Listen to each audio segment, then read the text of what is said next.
What's up, everybody? My name is Hawk, and welcome back to another episode of Let's Talk Hoops, show where we have great NBA conversations. And today we have a special guest. I'm here with my guy Gus. I love his content on YouTube, his content on TikTok. I was just telling him how one of the things, while I do love his basketball takes, y'all know me, I'm an audio visual snob. His setup is fire. I'm loving the Dr. J and the Kobe posters behind you. Like, I love this setup. Gus, thanks for coming on the show, man.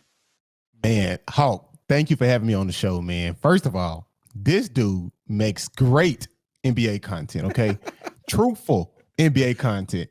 He's just not on the camera and have a mic just spewing out nonsense. Like, this dude know what he's talking about. So it's an honor to be on this show, and I'm excited for it. Let's go. Well, thank you. Thank you so much, man. One of the questions I ask everybody, we talked a little bit before we started rolling. I know you're a Laker fan. You rock with the Lakers. So my first question I ask for everybody is how they get into their teams. What made you a Laker fan? To be honest, I'm not even a Laker fan. I am a LeBron fan through and through. I am a LeBron fan through and through. And wherever Bron go, I go. I know somebody in the comments might say this is a bisexual or whatever. I'm not. LeBron is just the best player of my time. Okay, born in '96. Okay, so I was born in an era where Jordan was winning championships. So if I'm sitting there watching basketball, I can't really comprehend. I'm 2-3 years old, but started watching, of course, Kobe Bryant, T-Mac, Vince Carter, Al Iverson. Like, AI was really one of those dudes. I'm like, okay, basketball just seems more interesting now. Because when I look at him, he's one of the dudes, okay, maybe I can be him. I can't be Kobe because he's 6'6". Can I be Carmelo Anthony or T-Mac 6'9"? I can't do that. But AI, 6 feet tall, maybe I can be AI. So I don't have a team per se, but if I had to pick a team, it would be the New York Knicks. The Knicks are my team. I don't really rep them that much. If you watch some of my videos, you see me a lot in a New York Knicks hoodie, only because I love Madison Square Garden Arena. So have to go with that. So I would have to say the Knicks. That's my main team, but my team right now, like who I'm rooting for, I want us to win a championship. I want us to make the playoffs. At least, even we know what happened last season. It was terrifying. I want us to make the playoffs. Little baby steps. Like we did this huge leap in 2020. Of course, we won the championship. You can call it a bubble ring or whatever you want to, but we won the championship. And now we took like 30 steps back. We're here today hoping that we make the play-in game. I feel that. It's funny that you mentioned Allen Iverson. Because I agree, I feel like it's funny that I'm born in '94, so I feel like AI for our generation made a lot of people feel like, hey man, this man only 6 foot, 6'1", like I can do this. This could be me. And I think exactly. If I'm getting off topic here, but I was just talking to one of my boys last week. We were talking about Steph, and I feel like Steph's having that impact on the current generation of guys who are middle school, high school, or stuff like that. Like he's not crazy athletic. He's not dunking on everybody. He put endless hours in the gym to get his shot, of course, don't get me wrong. But I feel like that's why, that's why you walk into LA Fitness right now and everybody's shooting threes from half court as well. Exactly. That's why everybody's shooting threes. And back to AI, he was so tangible. It's like, man, I can do this. Maybe I can't dribble like him because the dude had amazing handles. There's only a small percent of people in this world that will be able to dribble like Allen Iverson. Okay. But just him being so small, like, okay, maybe I can do this. And Steph Curry has that same effect. That's why, like you said, to your point, you go into LA Fitness, everybody's shooting threes. A couple weeks ago, I'm playing pickup basketball. We are up in the game. 14-6, like 14-6, 14-5. I'm thinking, okay, the game is over. I'm on a fast break. I pull up for a three, and I miss the three badly, and we end up losing that game. And it's because the Steph Curry effect. Just to be able to come down, pull up, shoot a three, and just add 2 points instead of 1 when you're playing pickup basketball is huge. Don't tell me I was just playing a 16. Don't tell me I was just playing a 16. We were playing a 15. So the first game is 15. This how we do it in the South, here in Mississippi. First game 15, the rest of the games are 12. Some places they play 10. I don't know how y'all play in Jersey. How y'all play in Jersey? I'm curious. How y'all play ball in Jersey? First game is 16. Every game after that's to 11. So all we did was add 1 more point. It's basically the same concept. Same concept. Because after that first game, you want to just keep them going, keep them rolling. You know what I mean? Keep staying out there on the court. Exactly. So we know you're a Bron fan. It's funny you mentioned that. Best man at my wedding is a Bron fan. Like that's my boy. He's a Bron fan as well. Um, we touched on it, a lot of ups and downs from this past season for the Lakers. Right. But before we get into some of the negatives, let's start on a positive note. What was your favorite moment from this season? It could be a game, it could be a nice little stretch that you saw, but I know there had to be something good. What was your favorite moment from this season? I can't say a stretch. I don't have the stats in front of me, but I don't think we went on a 3-game winning streak. I know for sure we didn't go on a 5-game winning streak. But the best moment for me, I have 2 moments that I love a lot. But the first one was LeBron dropping 56 points on the Golden State Warriors. Yeah. Okay, and just looking back after they won the championship, of course, in a moment like, okay, it's Golden State. Let's see if we can build up some momentum and get a 5-game win streak or maybe 10. Okay, maybe I'm just hoping for 10. I'm pushing the envelope too hard for 10. Let me back that back. Maybe a 5-game winning streak. I was hoping for that, but that didn't happen. But to see LeBron in year 19 drop 56 on the defending champions, and every facet of the game was dominated from the mid-range, getting to the paint, threes.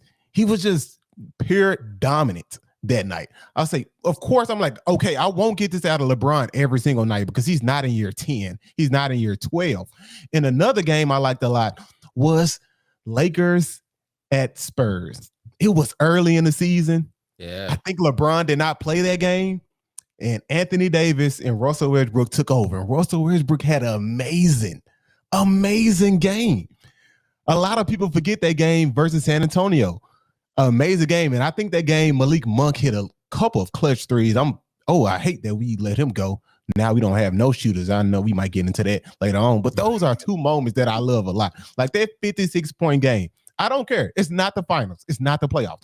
But that 56-point game will go down in history. Like a dude in year 19 just completely took over the game against the defending champions.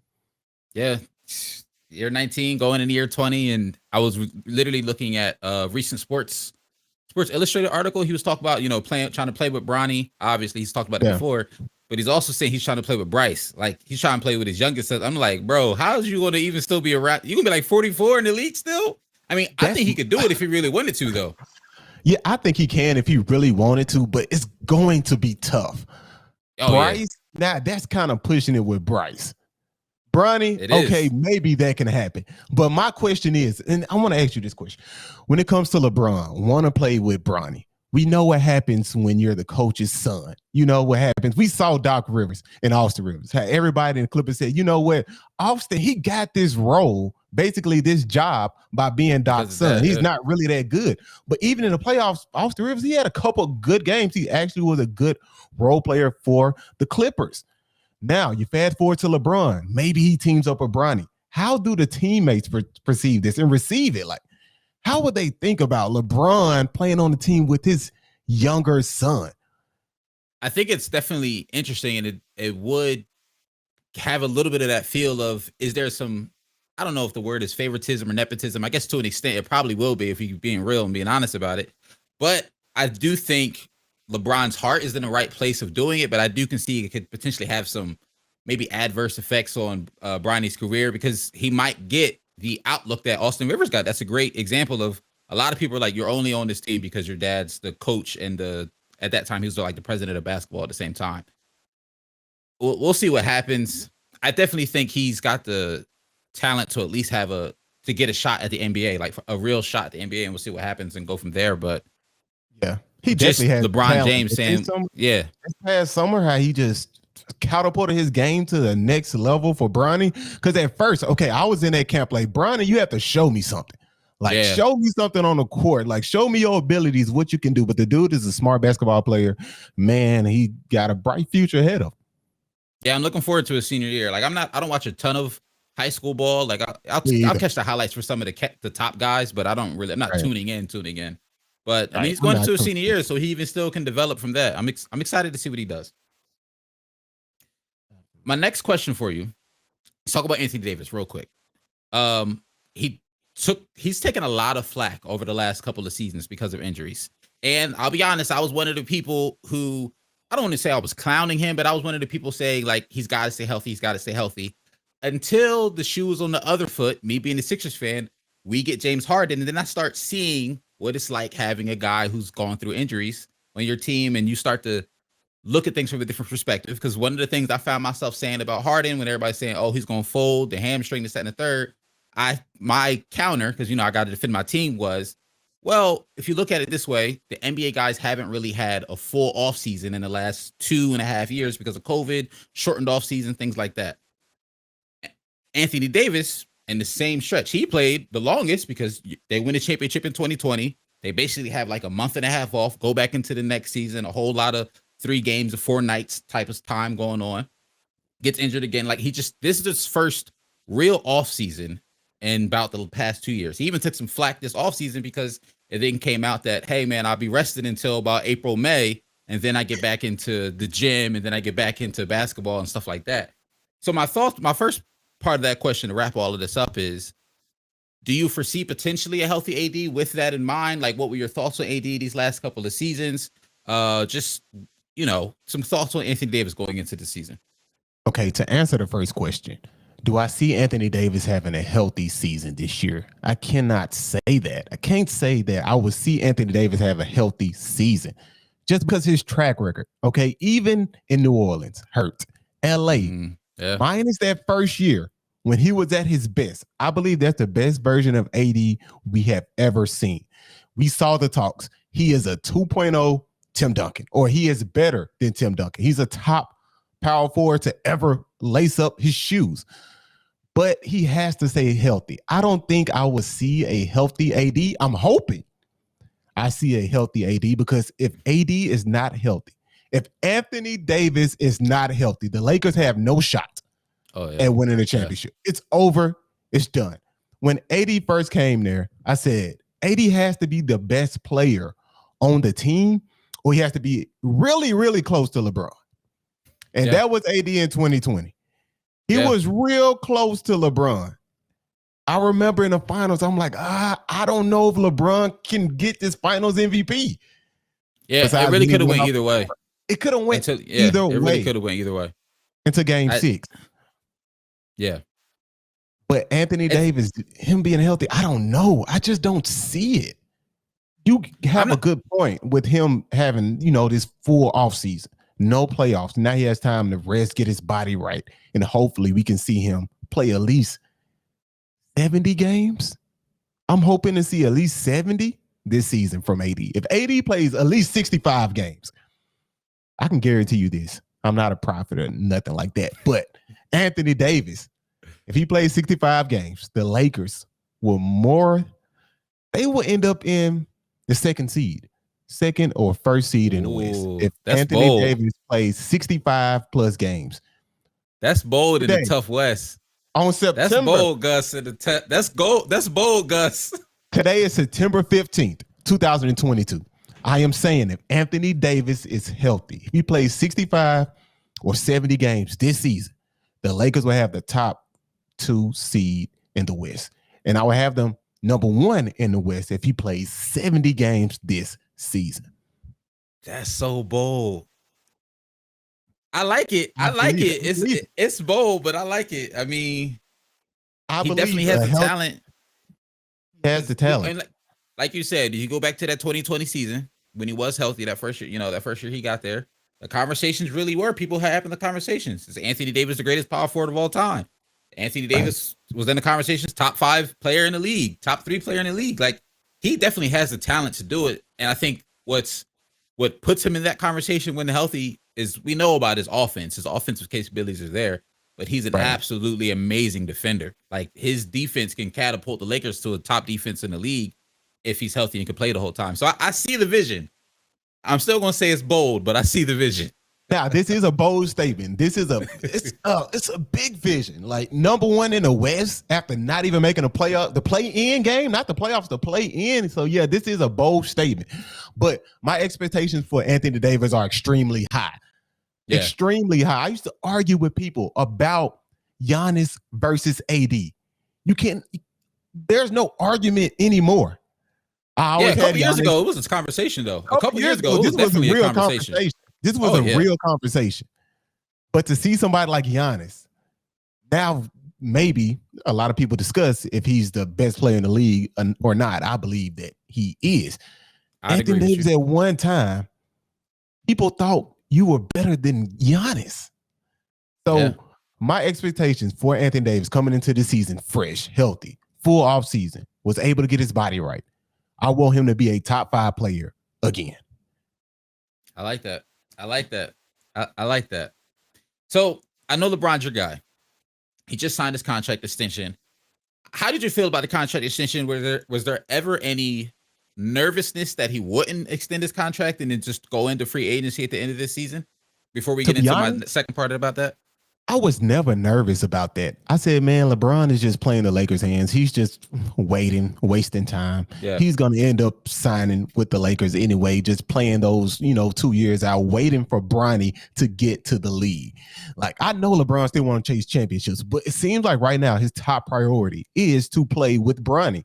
So he's like, okay, you spend these 2 years in LA, Bronny, you hold up your end of the bargain, you do your thing at the high school level, and you get to college that 1 year, you play good too, and maybe we could be on teams together. So I wasn't nervous about that at all. I never thought like, okay, they have to get rid of Westbrook for him to sign this extension. That never came to my mind.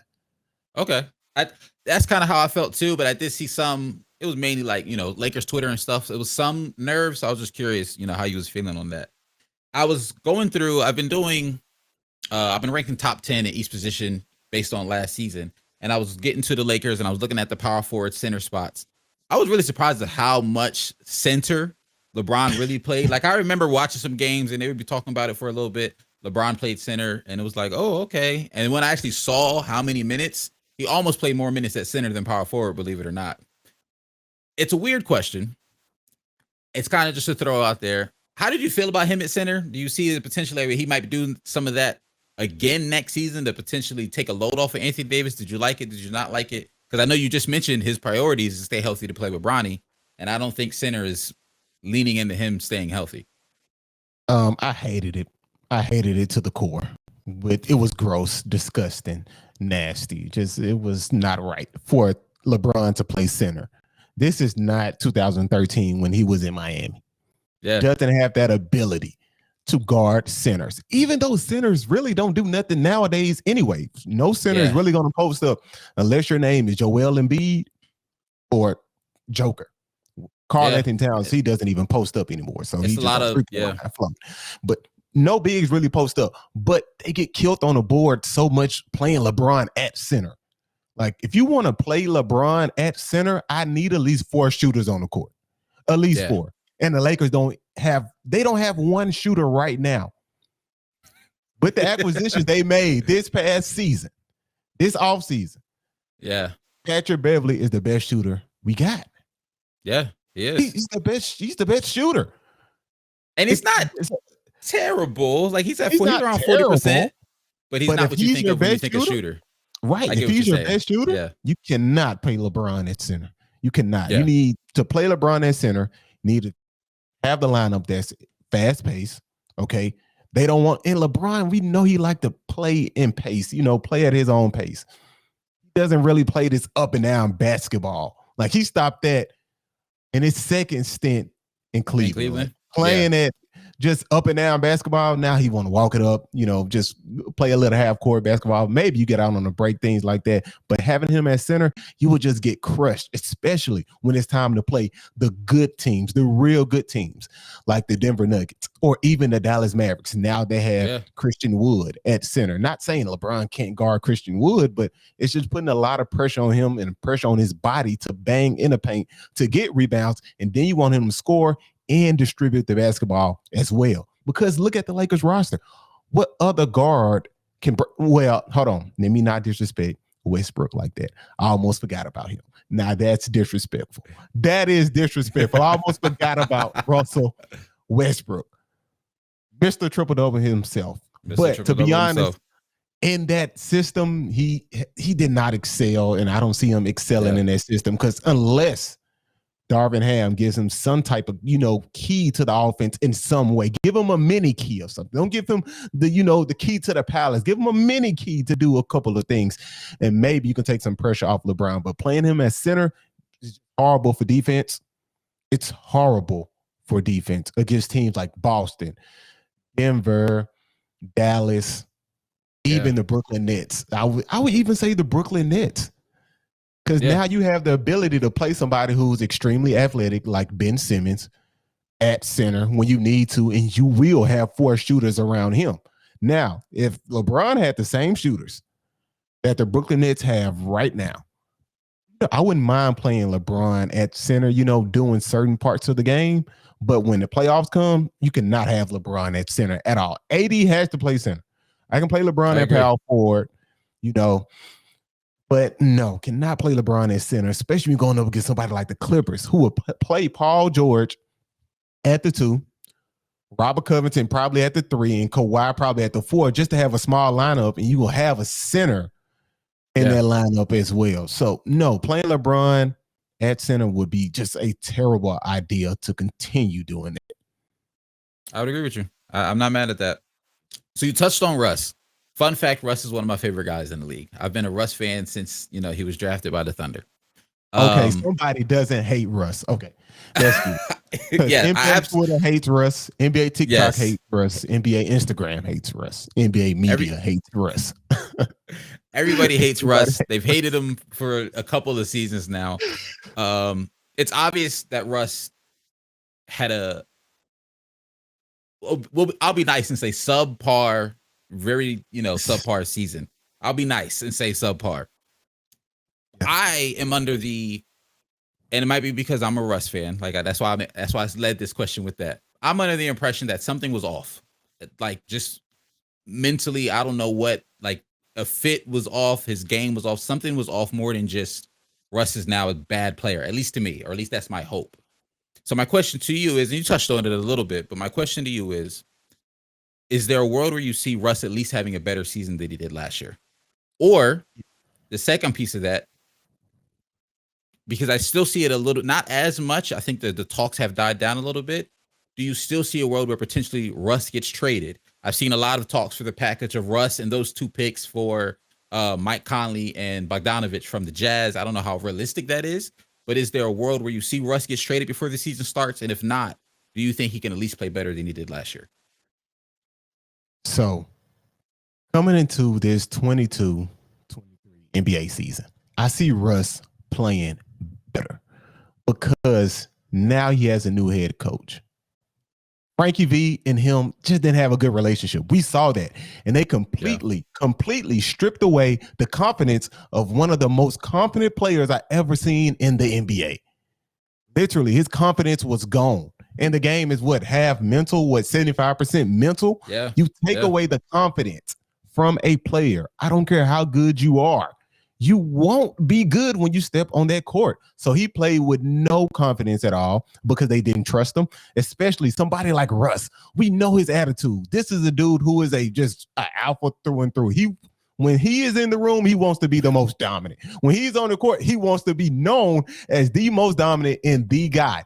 And when you take away all of that from him and be like, okay, Russ, you know what? You're just another guy. Okay, I'm not going to put you in the fourth quarters. I'm not going to trust you with the basketball, and I'm not going to run that many plays for you as well. Just go sit in the corner, and we're going to run this through Bron right now. And no knock. Of course, I want LeBron James to have the ball in his hands. So he's a great point guard. But some way, somehow, this season, they need to find a way to make this mesh.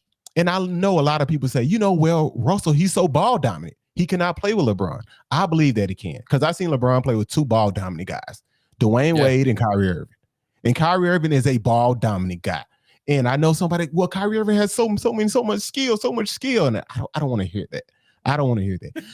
LeBron can play with Russ. It can work. I believe it can work. I'm probably the last guy on the internet that's saying that I believe it can work because it worked with Kyrie. Even though Russ and Kyrie don't have, similar skill sets, Russ, he goes to the rack, attacks. He doesn't have that mid-range like he used to have. Kyrie, he really don't need to get in the paint. He can make things happen from the three-point line. Yeah. He's a great free throw shooter. And Russ, with his free throw shooting, of course, it got terrible because they took out their rule, didn't let him walk back to half court, and now he's shooting 60-some%. A lot of people don't talk about that. Talk about it. They don't talk about that. Talk about that. Like, I don't know why. They just say, oh, he just fall off the face of the earth. They messed up this man routine. Now, I'm not saying, of course, he needs to adapt. It's been a couple years, what, 3-4 years? He still hasn't adapted yet. But I see Russ having a good season this year, just because I believe Darvin Ham will have more trust in Russ. But what's scary is just this defensive side. They're saying they want Russ to be an animal on the defensive end, which he never been an animal his whole career on the defensive end. This guy was never heavily focused on the defensive end throughout his career, even in his prime, even though he was a solid defender. He was a solid defender for his position, okay? Especially at the point guard position. You're not really going to shut down any point guards, let's be honest, or any wing players, let's be honest.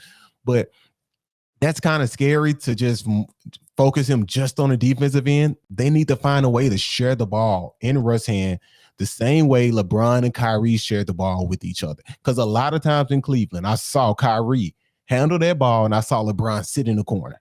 Just sit in the corner and wait for Kyrie to make something happen. Either go to the rack, LeBron cuts, he dishes it off, he gets a dunk, or Kyrie makes something happen in the mid-range. And I believe you give Russ just some type of confidence. The dude career is not done. He is not done for. You do not lose skill that easily in the NBA. Yeah. I don't believe NBA players can just lose their skills just like that. Like this is Space Jam or something. I don't believe that. So I think Russ will have a good season. And what's the second question? I forgot the second question. Oh, I think it's about the trade, him being traded. Yeah, the second part was, did you want him to be traded at any point this offseason, or do you think it's still a possibility that it could happen? I didn't want him to be traded this offseason because I feel like you won't get much in return, to be honest. Like, I know people want Buddy Hield. Buddy Hield, LeBron James, Anthony Davis, I don't think that wins you a championship, to be honest. Unless Anthony Davis, like I said, is a top 5 player in the NBA, then you got a huge chance of winning a championship. But did you see that? I don't know if it's a rumor or not. Did you see it? Russ listed his house, sold for like his house. Yeah, he sold it, or did he list it? No, he listed it. You're right. He listed it for sale. Okay, he listed his house for sale. So maybe that's the writing on the wall that he wants out, or maybe he just looking to buy a different house in LA. I don't know. Exactly. It really could just be he's looking to buy a different house. What you think? Do you think Russ is selling the house or to buy a new house, or just selling? Okay, because this the writing on the wall. I'm gonna be out of LA soon. Yeah, I think I was trying to find like a source I trusted, because everywhere I saw it, it wasn't really linked to anywhere that felt like crazy official. It was just Russ has listed his home for, I want to say, like you said, 25 or 29 mil. And to me, I honestly don't think he's going to be traded. I really don't. Yeah. I think, like you mentioned, it really could just be, I want to get a new house in LA. Maybe I just want to find a new place to be my base camp, because he's a guy who's had this LA residence even before he was a Laker. He's had that LA home for years now. So he could just want a new home in LA. That's what I'm hoping. That's what I'm hoping. Because just to trade him, I think you're not going to get back that many goods for Russ, to be honest. I don't think that will happen now, because his value has diminished by the media, by LA themselves, diminishes their own asset. How can you diminish your own asset? I just don't understand it. I do think you brought up a great point about Russ when you talked about they hurt his confidence. Because like you said, Russ is one of the guys who wears his confidence on his sleeve when he plays. We see him do with the rock the baby stuff. He's boisterous. He's loud. He talks trash. Like, he's a guy who thrives off his own confidence. And I do think there's definitely some validity to that statement that you made of how they used him, showed him that they didn't trust him. And that lack of trust could potentially have hurt his confidence, which would in turn affected his game a lot. I definitely think you made some good points there. Affected his game in a huge way. Like, you just don't have the ability. You get the ball. You want a guy to shoot, 50% from the field. He never shot 50% from the field in his career. You want him to shoot 38% from the three. This guy's not a 38% three-point shooter at all. And then he gets the ball, 30% of the time, 20% of the time, and you expecting this guy to be efficient. Russ is not going to be efficient on 11 shots. He's not. That's not his game. That's not his game. He's a volume shooter. Give him at least 17, 18, 16 shots. I believe he's still that good to produce good numbers at a high level to help the Lakers at least make the playoffs. Yeah. And I think you brought up good points with the Kyrie and Wade comparisons. We've seen LeBron play with ball handlers. It's worked before. I think the team and LeBron just trusted those other ball handlers. And I think they need to put some of that trust in Russ. Absolutely. I agree with that 100%. Like LeBron trusted Kyrie, definitely trusted D Wade. Yeah, we don't see that relationship between LeBron and Russ like we saw with Kyrie and D Wade, but maybe we're not in the locker room, so I can't just say that they don't have a good relationship together. Yeah, I feel that. So we talked about what a lot of people call the big three: Russ, AD, Bron. What are maybe a couple of other guys you're excited to see, whether that be somebody else in the starting lineup, a bench guy you really liked? What are somebody else maybe you're excited to see on the Lakers squad this coming season? To be honest, I'm not excited to see anybody on the Lakers squad. I'm not. I'm really not that excited. But Lonnie Walker, I'm excited to see him. I'm excited to see him. I believe that he can give us at least 15 points off the bench, at the minimum 13. I can give you that. And he's a solid defender. He's not a lockdown defender. He's a solid defender. He tries on defense. He can knock down the three occasionally, every now and then, but it's not a guy that you want to depend on to make a three. Yeah. So I like that. And I'm not going to lie. I like Pat Bev coming to the Lakers. The Lakers need somebody on their team with some type of grit. And I believe if something happens on the court, like LeBron misses, he misses a read, I believe Patrick Beverley calls out LeBron and say, hey, you missed this read. You missed this roll. I don't think Russ did that. But I don't think anybody did that. I don't think anybody kept anyone accountable defensively last year on that team. It was if he missed it, no one said anything. Nobody said anything. Even what was that, 2019 or 20 when Kyle Kuzma pushed LeBron for a closeout? Yes, I remember that. I need something like that. And I think Pat Bev, he brings that to the table for the Lakers. And as well, he's a decent three-point shooter. He can knock down the three, and he's a hound on defense. It's funny that him and Russ are now on teams, but he's a hound on defense. They need somebody with some type of grit and somebody who's going to call out LeBron and call out AD. I agree. And they're completely agree. So I'm happy that we got somebody like a Pat Bev. Yeah, I like that. Okay, man. Well, I know you watch more than just the Lakers. You talked about your Knicks a little bit. I know you're a LeBron fan. Is there any other team that you're just excited about in general to see this upcoming season? I was looking at the calendar. NBA season literally starts in like 3.5 weeks. So any other team you're excited to see? Oh, man, I'm excited to see the Cavs. I believe every team in the East failed this offseason by not getting Donovan Mitchell. Teams like Atlanta. Like, I was expecting somebody like Atlanta to get Donovan Mitchell. To pair him up with Trae Young. DeAndre Murray, that's good, but that's not going to put you past the first round, to be honest, in the East now. We have teams like the Bucks, the Nets, Philadelphia, the Cavs now, like the Chicago Bulls. You're not getting past the first round, Atlanta. And that's something I was hoping for, like for Chicago too, for them to find a decent point guard.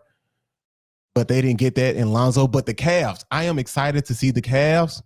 Yeah. Darius Garland, Evan Mobley, Donovan Mitchell. The Cavs are dangerous. The Cavs will be a dangerous team in the East. Now, I don't know how far they will get in the playoffs just yet because the East is really tough. The East is tough. We talk about the West a lot. The West, to me, always had, at least one star player on the team. I feel like the East always had teams that were just built better. That's just my opinion. You have the Boston Celtics, the Brooklyn Nets, the Bucks, the 76ers. Now you have the Cavs, Chicago Bulls. That's 16 in there. Yeah. The Heat. I forgot about the Miami Heat, who just went to the Eastern Conference. Be in the playoff mix. Like, they got some good teams in the East. They got some great teams in the East, but seeing the Cavs, now they are going to be in the playoffs for sure. I believe they are locked for the playoffs. You have potentially 3 all-stars on your team, 3 young all-stars on your team. So that backcourt, I'm curious to see how the defense will work though in the backcourt. We have 2 small guards. How will that work when you play these big teams like the Boston Celtics are playing what? Malcolm Brogdon, who's what, 6'4", 6'5", Jaylen Brown. Brogdon's a bigger guard. 6'6", 6'7", Jason Tatum. I don't know. I believe Jason Tatum like 6'10". I don't think Jason he's Tatum. either 6'9" or 6'10". He's definitely had a growth spurt. He's well over last year. He's taller than he used to be. He's not I, 6'8". I don't believe he's 6'8". I don't believe that at all. But the Cavs are an exciting team to see. Donovan Mitchell, he brings what experience leading a team to the playoffs like the Utah Jazz. A lot of people forget when they drafted Donovan Mitchell, they were in rebuild mode. Nobody was expecting the Jazz to be good. Nobody at all. That first season, he gets past Russell Westbrook and Paul George. Yeah, and his rookie season. His rookie season. A lot of people forget that. A lot of people forget that. Donovan Mitchell's offensive talent is there. He's definitely talented offensively. And then you couple that with Darius Garland. The backcourt is extremely nasty. I give them a top 3 backcourt right now. I will put Steph and Clay number 1, Chris Paul and Devin Booker. Then I will put Darius Garland and Donovan Mitchell. That's my top 3 backcourt right now in the NBA. For me, it's them. And if I was talking to somebody and somebody said they're 2 over the Suns, honestly, I probably wouldn't be mad at them. Like that's how much I do like that Cavs backcourt. I don't think I'd be mad at them for it. But Gus, this has been great. Once again, thank you for coming on the show. I'll have all of your links for everything down in the description, but you can also, let the people know where they can find you. All right. Yeah. No problem. Y'all can find me on YouTube at Daily Thinker. You can find me on TikTok as well. So the links will be in the description. I also have one more. I have an NBA question. Okay. Right now, I need to know who are the top 5 players in the NBA going into this season. Going in. Giannis. You want him in order? You don't have to give them in order. Well, I'm gonna make it spicy. Give them in order. I want them in order. For me, Giannis, Kevin Durant, Steph, Joker.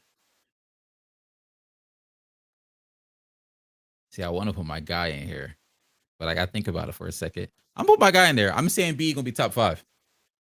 Oh, Embiid! Wow. Yeah, Embiid. I'm saying Embiid gonna be top 5. I'm gonna say Embiid top 5. To me, Embiid would have won the MVP if the Sixers didn't trade for James Harden, and I'm standing on that hill. To me, I believe he would have won that. MVP if they didn't. Because the season he was having, to me, was at the same level as Joker's.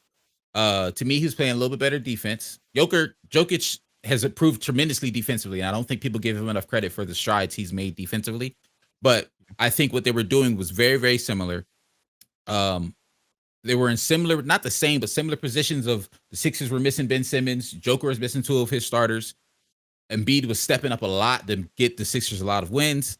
But once we traded for James Harden, I knew the voters were going to be like, he has his help now. He's not going to get it. As soon as we traded for James Harden, I was like, he's not going to get it. But I think he's going to come into this season playing even better. But believe it or not, I really do. I think he's going to come in there with a chip on his shoulder. I was watching a lot of interviews with him this past summer, and he wants an MVP. He definitely wants an MVP. Right, yeah. Okay. Yeah, I just couldn't put Embiid in my top 5. I'm not mad at it. That's why I said it's a tough pick. The injuries. Every time he's so close. So close in the playoffs. This past season he did good though. This season he did good. This past season he did tremendous. And I hate how he got injured this year because it was nothing he could have done. It was a freak accident. He caught an elbow to the face, and then he misses some games going against the Miami Heat in the semifinals in the second round. True. Okay. Well, yeah, I'm not that mad at the top 5. I'm not that mad. Who's yours? A solid top 5. Number 1, I have to go with Greek at number 1. Steph Curry at number 2. I'm going with LeBron at number 3. At number 4, I'm going with the Joker. And at number 5, this might sound crazy, but I'm going with Kawhi Leonard at number 5. I figured it was going to be Kawhi. I'm going with Kawhi Leonard at number 5. I like the pick, though. I just believe Kawhi's going to have a good year. I like the pick. When he had one season off. He won a championship, so that is true. I won't be surprised. That is true. And it's funny not to pick on Kawhi, but since we were talking about Anthony Davis and how much flack he gets for missing games and stuff like that, somehow, and it could really be because I mean he's won 2 championships, he has 2 Finals MVPs, so it's like we know who he is. But Kawhi somehow skips all the street clothes jokes. He misses out on all the Data Davis stuff. Those Kawhi doesn't get any jokes about how much he misses games, but it really just could be because, well, he got 2 Finals MVPs, and we know what he can do when he does play. But I believe that's the reason. I definitely believe that's the reason. I believe Kawhi Leonard, he garnered that respect when he won in Toronto. Yeah. When he won in Toronto, it was like, okay, really can't say much about me missing games now. And now teams are trying to do load management with every organization, not just 2, 3, or 4, but every organization trying to load manage their stars or their sub-stars so they can be healthy for the playoffs. Just because I won a championship in Toronto. So I think that's probably why he doesn't get that much flack like Anthony Davis. And plus the dude is quiet. We just never really see him. I guess that's why too. Yeah, he doesn't. He stays low and he just hoops. You know, you don't really hear much about him. He doesn't talk crazy to the media. He hoops and he gets the job done. I know I left Kevin Durant out of my top 5. I'm not mad at it. That last playoff run was I was rooting for you, KD. I really was. I feel you. I feel you. I'm not mad at that at all. He definitely dropped the ball there in that playoff series. The reason he makes my top 5 though is because before he got injured in the regular season, my real MVP was probably going to go to Kevin Durant. Before he got injured in the regular season, what he was doing for the Brooklyn Nets, he was looking absolutely unstoppable. And I think he can get back to that. And with a full Nets roster, hopefully knock on wood, everybody's healthy and all that. But and also Kevin Durant's one of my guys. I hate that he went to the Golden State Warriors, but KD is still one of my guys. That's just how it is. All right. Yeah, you know what? Let me change up my top 5 right now. And you know what? I'm gonna have to put Kevin Durant at 5. I'm gonna have to put KD at 5. I know I'm just living in a moment of that playoff run, but I have to admit I did have Kevin Durant as the MVP before he got the injury. Hurt. He was hooping before the injury. He was hooping. Definitely did. So I'm gonna have to, Kawhi gonna have to slip out that 5 spot. I'm gonna have to put KD in that 5 spot. But you know what that tells me in terms of when it's hard to make a top 5 list? It's a lot of talent in the league, and it makes it really fun to watch for fans. Right, exactly. So I don't know why people complain about the basketball today. Well, of course, the old heads complain, but we'll let them continue to complain. Yeah, we're gonna let the old heads be old heads. Well, Gus, this was great. Once again, thanks so much for coming on the show. And we'll definitely be doing some more stuff in the future. This was fun.